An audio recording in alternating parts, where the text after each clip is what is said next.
My name is Bruno Amici, and I was looking to buy a building about 6 months ago. I fell in love with this building just because of its architecture and that interesting round window.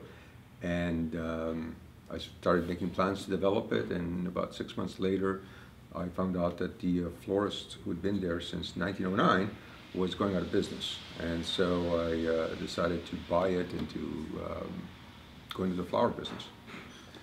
The Luepke started, they came from Germany in the mid-1800s, and they settled in Texas and opened a flower shop in 1890. And then in 1909, Frank Luepke came to Portland, and he didn't like Portland, and he went across the river to Vancouver, started a flower shop. And that flower shop existed until 1937 when it burned down, and they built this building that we are in now.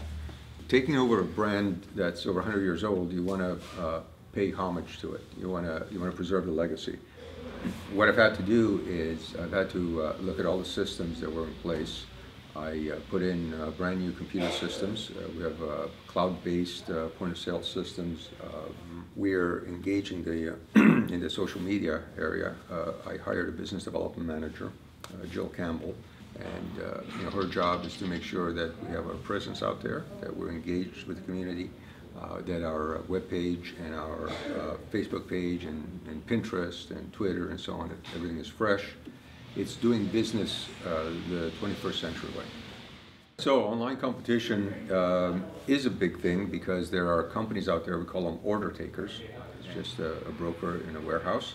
Whereas we belong to an organization called Real Local Florists. That means we have a brick and mortar. We service the local community, we're engaged in the local community, we give back to the local community. And we can't stop people from using the order takers, but we hope that they come back to us because the customer service and the quality is better. Valentine's Day is probably the most important day of the year. It will represent 25% of the loose flowers that we'll sell during an entire year, followed only by Mother's Day. It's a real critical holiday for us. We're going to ramp up to almost 100 times the amount of orders that we normally do in a day for a 2 or 3 day period. And that puts an enormous amount of strain on the designers.